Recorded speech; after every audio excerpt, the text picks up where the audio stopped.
जय हिंद। कैसे हैं आप सब? Welcome to our channel. दोस्तों, आज के इस वीडियो में UPPCL Uttar Pradesh power corporation limited की तरफ से असिस्टेंट अकाउंटेंट के लिए वैकेंसी आई है। इस पे बात करेंगे।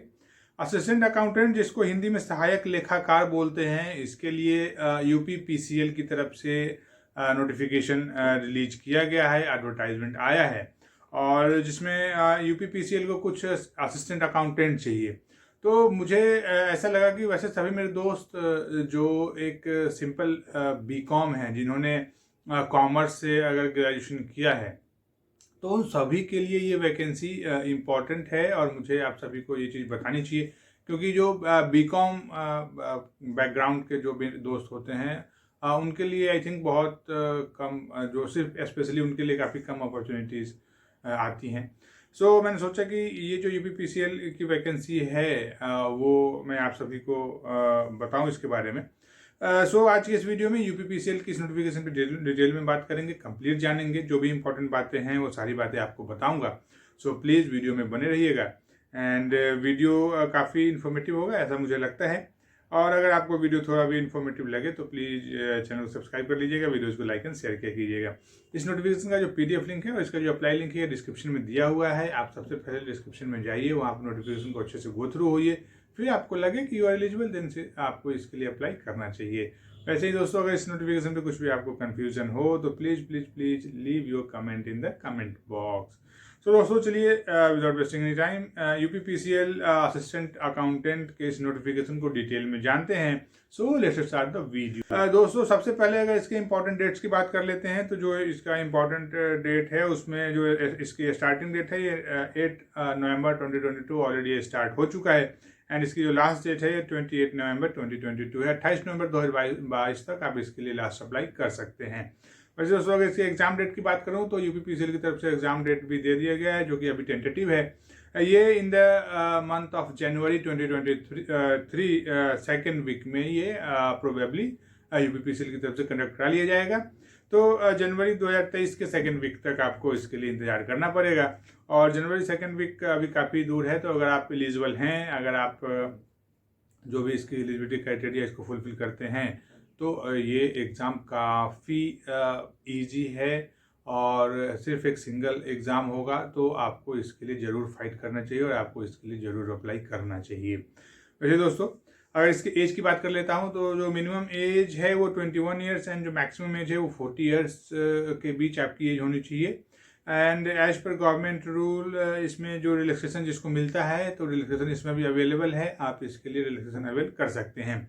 इसके लिए जो एज का कैलकुलेशन है ये 1 जुलाई 2022 है। जी दोस्तों, अगर आगे इसके एजुकेशन क्वालिफिकेशन की बात करूं तो जैसा कि मैंने आपको पहले बताया कि एजुकेशन क्वालिफिकेशन काफ़ी स्टैंडर्ड रखा गया है, लाइक ओनली बीकॉम। जी हाँ, जिन्होंने बीकॉम किया हुआ है, वो बैचलर ऑफ कॉमर्स हैं, वही एलिजिबल हैं, वही सिर्फ इसके लिए अप्लाई कर सकते हैं। दूसरे किसी भी स्ट्रीम के अगर कैंडिडेट्स हैं तो वो इसके लिए एलिजिबल नहीं है। तो एप्लीकेशन फॉर्म अप्लाई करने से पहले ये चीज़ आप ये ध्यान रखिएगा कि सिर्फ बीकॉम वाले ही इसके लिए एलिजिबल हैं और बीकॉम वाले के लिए ये काफ़ी एक गोल्डन अपॉर्चुनिटी है। तो आपको ये फॉर्म जरूर फिल करना चाहिए अगर आप बीकॉम बैकग्राउंड से आते हैं तो। चलिए दोस्तों, अगर आगे इसकी सैलरी की बात कर लेते हैं कि ये जो सैलरी होगी असिस्टेंट अकाउंटेंट की, तो जो असिस्टेंट अकाउंटेंट्स हैं ये एज पर 7 CPC लेवल 5 में आते हैं और इनका जो पे स्केल है 29,800 टू 94,300 के बीच में इनका पे स्केल आता है। इसके अलावा जो अदर गवर्नमेंट अलाउंसेस है वो भी इसमें मिलते हैं। तो अगर पे वाइज देखें, सैलरी वाइज देखूं तो सैलरी काफ़ी अच्छी खासी आपको सैलरी मिलेगी। चलिए दोस्तों, अगर आगे इसके सिलेक्शन प्रोसेस की बात करूं तो जो सिलेक्शन प्रोसेस है, जैसा मैंने आपको बताया कि selection process is very standard and only one written exam will be taken by UPPCL, and after qualifying in written exam you will be called for DV, document verification, and after document verification जो accept procedure है उसको follow करने के बाद आपकी joining हो जाएगी। तो सिलेक्शन प्रोसेस भी काफ़ी ईजी है, सिर्फ एक रिटन एग्ज़ाम होगा। चलिए, अगर आगे इसके रिटन एग्जाम की बात कर लेता हूं तो जो रिटन एग्जाम है वो CBT होगा, कंप्यूटर बेस्ड टेस्ट होगा, मल्टीपल चॉइस क्वेश्चन होगा, इसमें ऑब्जेक्टिव टाइप का होगा। एंड ये जो एग्जाम होगा, जो एक रिटन एग्जाम होगा, ये मेनली 2 पार्ट में डिवाइड होगा, पार्ट 1 एंड पार्ट 2। जो पार्ट 1 है उसमें 50 क्वेश्चंस होंगे। ये जो 50 क्वेश्चन है ये 50 मार्क्स कैरी करेगा, मतलब हर एक क्वेश्चन 1 मार्क्स का होगा। और ये जो क्वेश्चन होगा ये कंप्यूटर नॉलेज का क्वेश्चन पूछा जाएगा। इसमें जो कि डोएक सोसाइटी के ओ लेवल का जो क्वेश्चन होता है कंप्यूटर का वो पूछा जाएगा। तो अगर DCA किया होगा या BBA अगर आपने किया है या BCA किया है तो आपको ये पता होगा डोएक सोसाइटी के बारे में और ओ लेवल के क्वेश्चंस के बारे में। तो डोएक सोसाइटी के ओ लेवल का क्वेश्चन कंप्यूटर नॉलेज के इस पार्ट में पूछा जाएगा। और जब आप ये पार्ट 1 क्वालिफाई कर लेते हैं तब आपको पार्ट 2 देना होगा। एंड पार्ट 1 में क्वालिफाई करने के लिए जैसे पार्ट 2 है, पार्ट 2 का एग्ज़ाम होगा, तो अगर आप पार्ट 2 का एग्ज़ाम देते हैं तो पार्ट 2 का आपका पेपर तभी चेक किया जाएगा जब आप पार्ट 1 में क्वालिफाई होंगे। तो पार्ट 1 में क्वालिफाइंग करने के लिए आपको मिनिमम 50% मार्क्स लाना ज़रूरी है। जी हाँ, मीन्स 50 मार्क्स में आपको 25 मार्क्स लाना ज़रूरी है इस वाले पार्ट में, कंप्यूटर नॉलेज वाले पार्ट में। अगर आप 25 मार्क्स लाते हैं फिर आपका जो सेकंड पेपर है, पेपर 1 का जो सेकंड पार्ट है वो चेक किया जाएगा। अगर इसके पार्ट 2 की बात कर लेते हैं कि पार्ट 2 में क्या पूछा जाएगा। तो जो पार्ट 2 है उसमें जनरल इंग्लिश एंड हिंदी से क्वेश्चंस होंगे, अरिथमेटिक से क्वेश्चंस होंगे and accounting, auditing and income tax से क्वेश्चन होंगे। ये जो accounting, auditing and income tax का क्वेश्चन होगा ये ग्रेजुएशन स्टैंडर्ड का होगा। तो ये चीज़ आप ख्याल रखिएगा। और ये जो पार्ट 2 है इसमें 150 क्वेश्चन होंगे, जो हर एक क्वेश्चन 1 मार्क कैरी करेगा। तो 150 मार्क्स मैक्सिमम आपको इसमें मिलेगा। एंड सबसे इम्पॉर्टेंट बात है कि इस एग्ज़ाम में नेगेटिव मार्किंग होगा। तो हमेशा नेगेटिव मार्किंग वाले एग्ज़ाम में आपको अटैम्प्ट लेने से बचना चाहिए, बिकॉज अगर आप अटैम्प्ट लेते हैं तो अटैम्प्ट लेना भी कभी कभी वो खतरनाक हो जाता है और आपका सिलेक्शन नहीं होने देता है। तो बहुत ज़्यादा अटैम्प्ट मत लीजिएगा, सोच समझ के क्वेश्चन सॉल्व कीजिएगा। एंड ये जो सेकंड पेपर का एग्ज़ाम है यही आपके फाइनल मेरिट लिस्ट के लिए कंसिडर किया जाएगा।